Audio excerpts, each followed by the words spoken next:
Hey, it's Trev. I ain't no vicar.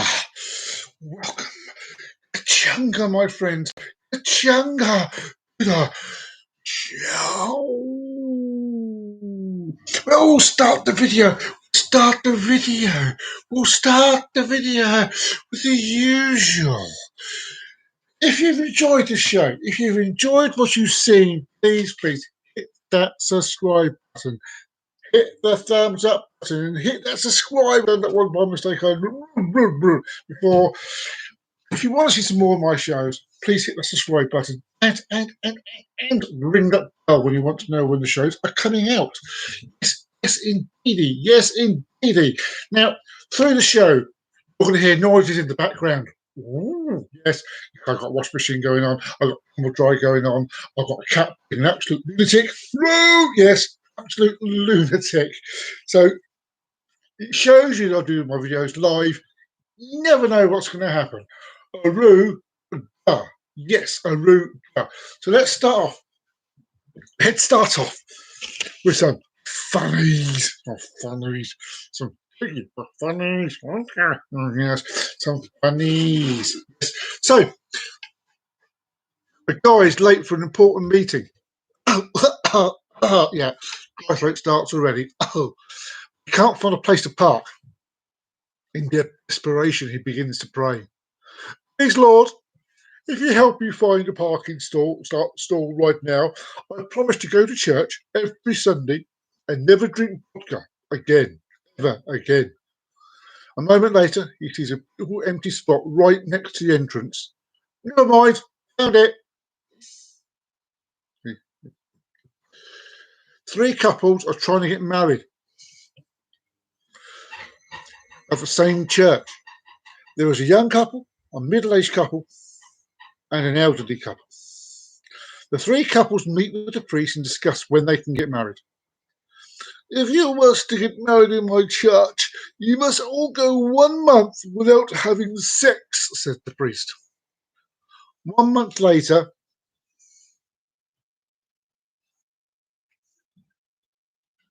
hang on, that's just gone squally. Hang on, don't worry what's up in there. 2 seconds. Right, rewind. Anyway, so he says, if you want to get married, you must go all 1 month without having sex with the priest. 1 month later, the three couples returned to the church and talked to the priest. He then asked the elderly couple, have you completed the month with sex? Without sex. With sex. Have you completed the month with sex? Yes, we see, I'm saying the joke wrong now. I'm ruining the joke, saying it wrong. So, ready. If you wish to get married in my church, you must all go 1 month without having sex, said the priest. So 1 month later, the three couples returned to the church and talked to the priest. He then asked the elderly couple, have you completed the month without any sex? See, that makes more sense. Makes more sense. Yeah. Yes, we have. It was easy, replies the elderly couple. How about you? He asked the middle-aged couple. It was hard, but we didn't have any sex for a whole month, they responded. How about you two? He asked the young couple. No, we couldn't do it, responded the boyfriend. Tell me why, says the priest. Well, my girlfriend had a can of corn in her hand and she accidentally dropped it. She bent over to pick it up and then that's what happened. The priest then tells them, you're not welcome in my church. You're not welcome in the supermarket either, said the boyfriend.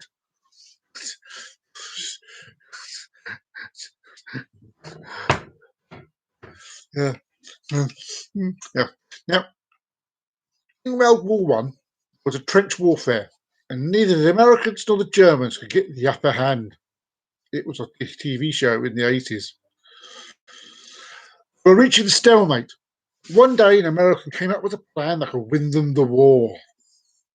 The private explained this plan to his trench mates, and they figured, why not? It's not like we got any better ideas. Next day, an American soldier called out, hands! A German popped up and shouted back, ah! The German was shot dead. The next day, the American shouted again, hands! Oh, shot dead. This process continued over the next couple of days. The Germans were losing large numbers and were now finally catching on. The Germans had an emergency meeting. Ooh, emergency meeting. Ooh, yes. Thought they could come back with a heavy sort of heavy, blah, blah, blah, blah, blah, blah, blah. They could come back from the heavy losses using the same things as the Americans. Thus the German asked, "What is a popular American name?" One replied another. The next day, the Germans decided to execute their plan. The Germans added, "Done!"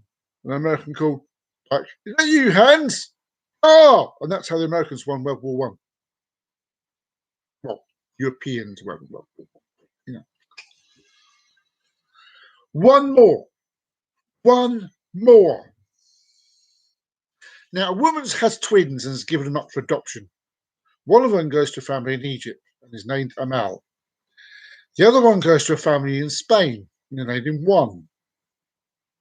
I believe you pronounce it One. Yeah, Amal One. Oh, God. Just got the joke without getting to the end of it. Oh. Years later, Yuan will send a picture of himself to his birth mother. Upon receiving the picture, she tells her husband that she wishes she also had a picture of Amal. He responded, "They're twins. If you see one, you see them all." Well, and, yeah, and that's I think is the best place. The best place we could possibly leave those puns, because those puns are just absolutely smicking terrible. Really, it's absolutely terrible. I mean, my jokes look funny. I mean, I come out with jokes like three men walk into a bar in October, or one looks at a tunnel and sees a bright light. The other one sees a light. The other one sees the light coming towards them. The train driver sees three idiots on a train track. That's my sort of puns. They are my sort of puns. Whoa! Away it goes. Yes. Yes. So we're going to get. We are finally going to get to the subject of hand. The subject for today's video. Video killed the radio star. Video kill. How can a video kill the radio star? It's not as if a video can jump out of the plane and go. Yeah, I know. Absolute madness. I know. So yes. Anyway, we're going to get to a timeline of someone called Gary McKinnon. Now, before we get to him, I want you to think, and I want you to think about technology that surrounds us. We know how far we have gone into doing things like going into space and modern technology and those that fly overboard and stuff. We know exactly how far, but do we really? Do we really? Do we need to open these eyes to see how far we've actually gone? Now, one man wanted to know. One man actually wanted to know.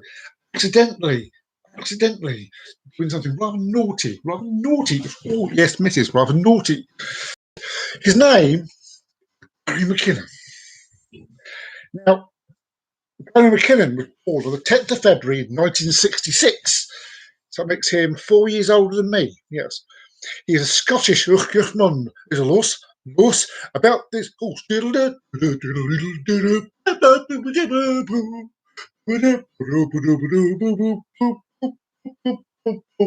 Yeah.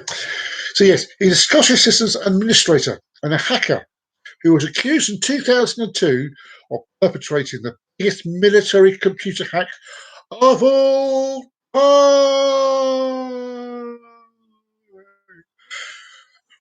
I suppose to come across as awesome. I hope it did.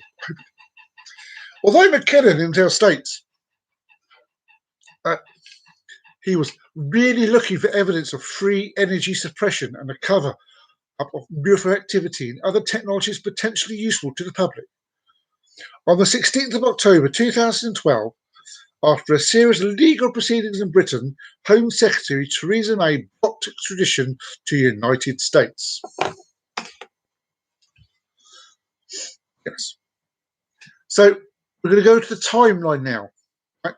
The timeline of In 2001, after the September the 11th attacks in 2001, he deleted weapon logs at the Earl Naval Weapons Station, rendering its network of 300 computers inoperable and paralysing munition supply deliveries for the US Navy's Atlantic Fleet.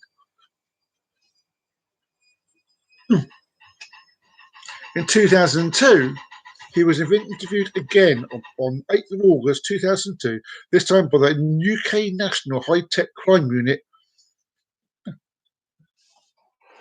On the 23rd of January 2009, McKinnon won permission from the High Court to apply for a judicial review against his extradition.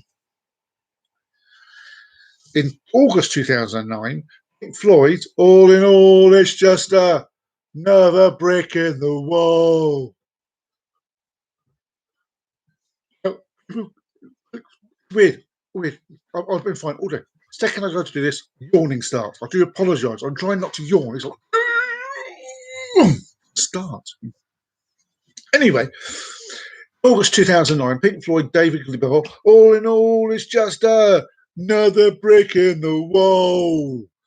Released an online single, Chicago, Chicago, it changes the world, on which he sung and played guitar, bass and keyboards to promote the awareness of McKinnon's plight.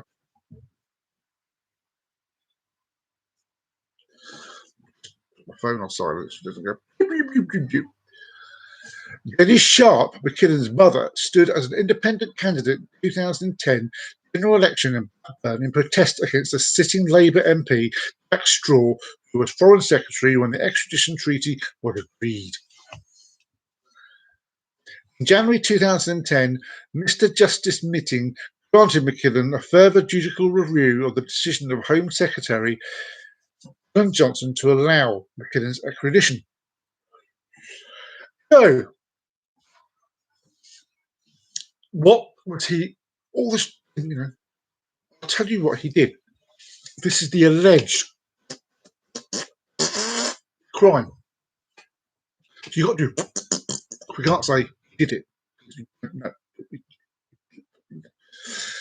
McKinnon was accused of hacking into 97 United States military and NASA computers over a 13-month period between February 2001 and March 2002 at the house of his girlfriend's aunt in London using the name Solo, must be a Star Wars fan.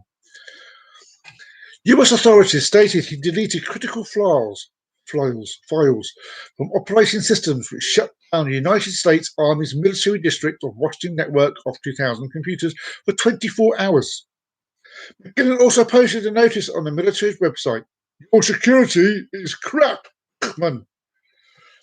After the September 11th attacks in 2001, he deleted his weapon logs at the Early Naval Weapons Station.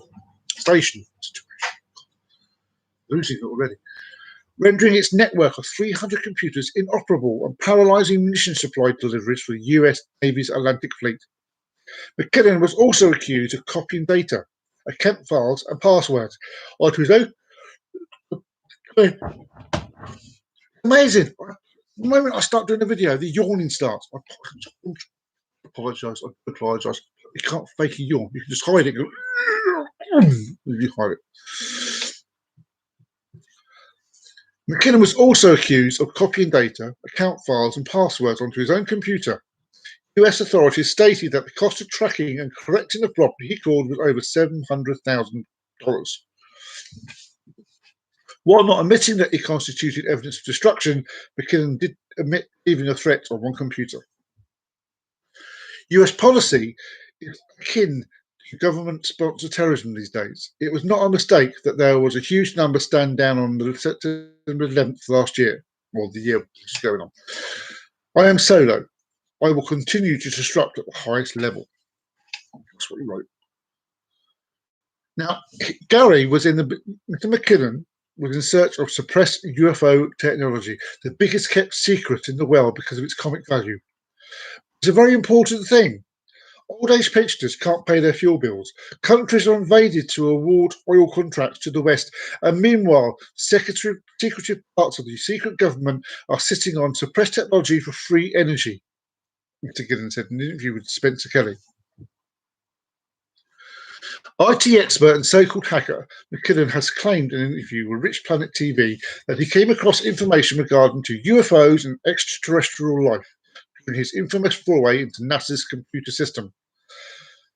He breached the security defenses of NASA and US military networks between February 2001 and March 2002, said that he found a document entitled Non-Terrestrial Officers. This Excel sheet, he explained, had the ranks and names of unknown individuals. Furthermore, Mr. McKinnon went on to say another sheet had tabs for material transfers between ships. When he tried to search for the names of the ships, approximately 8 to 10 in total, he was unable to come across anything that mentioned them, well, at least in public, reinforcing his assessment that these were part of a covert and non-terrestrial US initiative. It wasn't a standard thing in the military at all, so I took that all to be a must-have. They must all have a secret space-based program, he noted. Although he conceded it was open to interpretation that it could be another term for astronauts. He was able to assess these top-secret documents through a program called Land Search, which, after having gained control over the domain, has the ability to search all the files and folders from every machine. Following his arrest in 2002, McKinnon was subject to a lengthy and divisive legal quarrel concerning his extradition to the United States, where prosecutors wanted him to stand trial for data breach. US authorities stated that McKinnon was trying to downplay his own actions. A senior military officer at the Pentagon told the Sunday Telegraph, "The US policy is to fight these attacks as strongly as possible." As a result of Mr. McKinnon's actions, he suffered serious damage. This was not some harmless incident. He did very serious and deliberate damage to military and NASA computers and left silly and anti-American messages. Like America sucks. No, he didn't leave that one. America doesn't suck. Oh, I love America. I'd love to go there as many times as I can, but you know. All the evidence was that someone was staging a very serious attack on US computer systems. There was a group called the Disclosure Project. They published a book which had 400 expert witnesses ranging from civilian air traffic controllers through military radar operators, right up to the chaps who are responsible for whether or not to launch nuclear missiles. There are some very credible, relied upon people, all saying yes, there is UFO technology, yes, there's anti-gravity, yes, there's free energy, and yes, it's extraterrestrial origin, and we've captured it, woo, and reverse engineered it. The chat via WorkPad, posing as military computer security, McKinnon came in contact with NASA photographic expert who confirmed that in the Building 8 of Johnson Space Center, they regularly airbrush out images of UFOs from high-resolution satellite imaging. There are folders called filtered and unfiltered, processed and raw. He got one picture out of the folder, and bear in mind this is a 56K dial-up, so a very slow internet connection, like my internet. Using a remote control program, I turned the colour down to 4-bit colour and the screen resolution was really, really low. And even then, the picture was still juddering as it came onto the screen. What came onto the screen was amazing. It was a culmination of all my efforts, or his efforts, we should say. It was a picture of something that definitely wasn't man-made. It was above the Earth's hemisphere, and it kind of looked like a satellite. It was cigar-shaped and had a geodesic domes above, below, and to the left and right, and both ends of it. And although it was a low-resolution picture, it was very close up. This thing was hanging in space, the Earth's hemisphere visible below it, with no rivets, no seams, none of the stuff associated with normal man-made manufacturing. In 2005, John Ronson's interview with Gary McKinnon discussed evidence for non-terrestrial officers and spaceships and an image from Johnson Space Center of a cigar-shaped object that might have been a UFO, because McKinnon says was probably a satellite. Following is a snippet of the 2005 interview transaction. I'll try and do 2 voices here so we can get, So the first voice is Ronson. What was the most exciting thing you saw? McKinnon. McKinnon.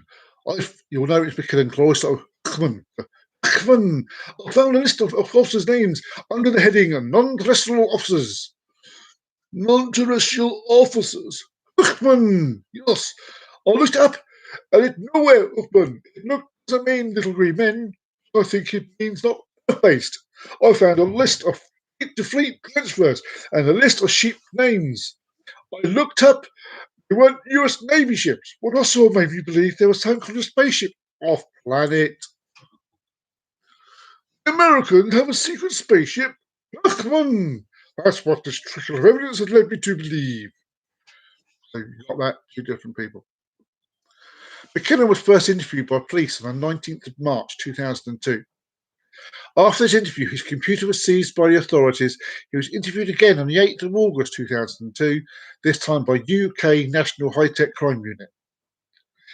In November 2002, he was indicted by a federal grand jury of the Eastern District of Virginia. The indictment contained several counts of computer-related crime, each of which carried a potential 10-year crime sentence. McKinnon remained at liberty without restriction for 3 years until June 2005, until after the UK enacted the Extradition Act 2003, which implemented the 2003 Extradition Treaty with the United States, wherein the United States did not need to provide contestable evidence. When he became subject to all L conditions, including a requirement to sign in at his local police station every evening and to remain at his home address at night. The Extradition Act 2003 is an act of the Parliament of the United Kingdom which regulates extradition requests by and to the United Kingdom. That came into force on the 1st of January 2004. It transposed the European arrest warrant framework decision into British law and implemented the UK side of the controversial UK-US extradition treaty of 2003. A mouthful. Before the treaty came into force in April 2007 and after being ratified by the US Senate in 2006, if extradition to the US and charged, McKinnon would have faced up to 70 years in jail. He also expressed fears that he could be sent to Guantanamo Bay, whatever that is. Wherever that is. Presenting McKinnon in the House of Lords on the 16th of June 2008, barristers told the Lords that the prosecutors had said McKinnon faced a possible 8 to 10 years in jail count if he contested the charges.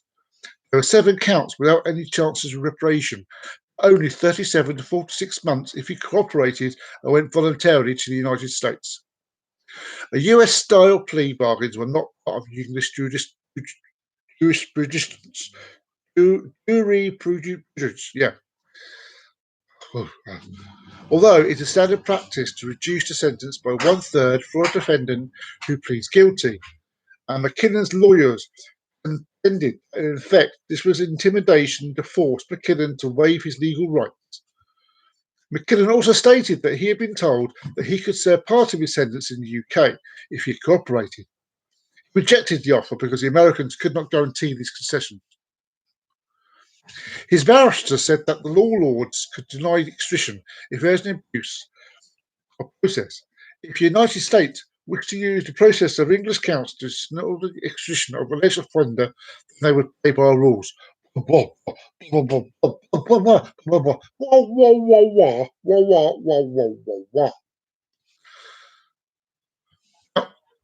McKinnon then applied to the European Court of Human Rights, which briefly imposed a bar on the extradition, but the request for an appeal was rejected.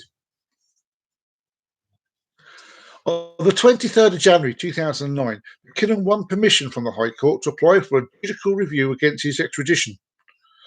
On the 31st of July 2009, the High Court announced that McKinnon had lost his appeal.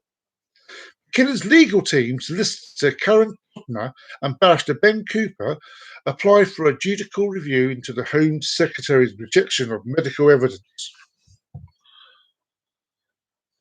which stated that when he could easily be tried in the UK, it was unnecessary, cruel, and inhumane to inflict further stress of removing him from his homeland, his family, and his medical support network. On the 16th Try again. On the 16th of October 2012, the Home Secretary Theresa May announced to the House of Commons that the extradition had been blocked. She said that Mr. McKinnon is accused of serious crimes, but there is also no doubt that he is seriously ill. He has Asperger's syndrome and suffers from depression illness. Mr. McKinnon's extradition would give him rise to such a high risk of him ending his life that a decision to extradite would be incompatible with Mr. McKinnon's human rights.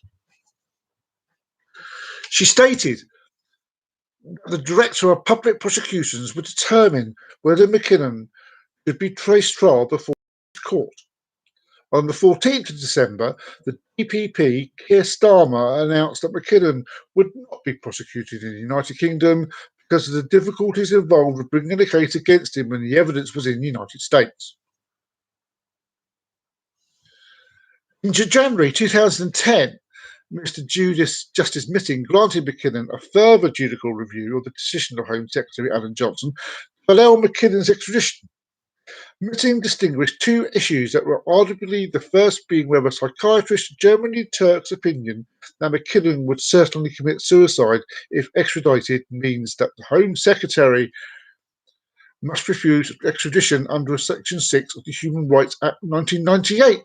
This is getting a real tongue twister, people. Real tongue twister. Ooga. We'll get through this. Oh! Second was whether Turk's opinion was a fundamental change to the circumstances that the courts have previously considered and ruled upon. Mitting ruled that if the answer to both questions was yes, then it was arguably that it would be unlawful to allow the extradition.